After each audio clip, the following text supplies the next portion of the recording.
Ce a fost pus să facă tatăl Alexandrei, fata ucisă de criminalul din Caracal?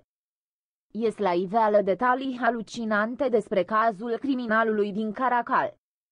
Unchiul fetei este ziaristul Alexandru Cumpănașu, care vine cu alte acuzații grave. Atunci când tatăl Alexandrei a mers să anunță dispariției fiicei sale, șeful poliției din Caracal l-ar fi amenințat că va plăti pagubele intervenției dacă se va dovedi o alarmă falsă. Ba chiar, în timpul primelor două percheziții, polițiștii l-ar fi pus pe el să spargă ușile.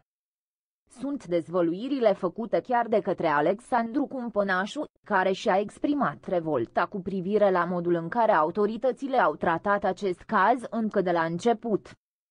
Intervenția întârziată nu a fost singura greșeală fatală din această operațiune.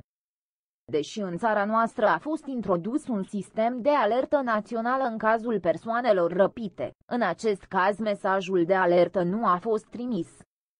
Mai mult, părinții fetei dispărute au fost nevoiți să identifice vocea fiicei lor în apelurile la 112 și astfel s-au pierdut alte minute prețioase.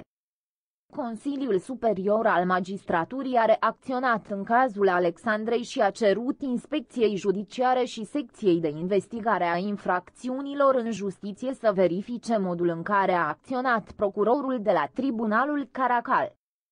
Alexandra Măceșanu, o fată de 15 ani din comuna Dobrosloveni, județul Olt, a dispărut miercuri, după ce a plecat spre municipiul Caracal cu o mașină, la ocazie.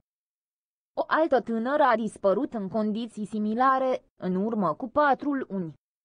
Vinovat ar fi Gheorghe Dincă, cel care le-a luat pe fete cu mașina și apoi le-a dus la casa lui, locul crimelor. Minora a sunat de 3 ori la numărul de urgență 112, spunând că a fost sechestrată de un bărbat, însă autoritățile nu au reușit să identifice locul în care se afla. Anchetatorii au început percheziția domiciliară la locuința bărbatului de 66 de ani vineri dimineața, la circa 19 ore de la apelul fetei. Fata de 15 ani a fost omorâtă chiar în timp ce polițiștii scotoceau alte adrese.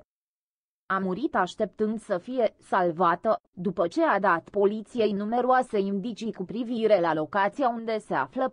Le-a spus că este legată cu o sârmă de picioare, că a fost violată, că este sechestrată, că a fost bătută. Nu știa unde se află, le-a dat niște indicii.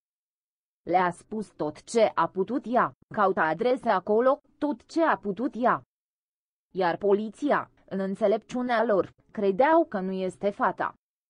Vă dați seama, la 15 ani să fii bătută, violată, schingiuită și tu să-ți pui speranța să vorbești 20 de minute la telefon cu oamenii legii.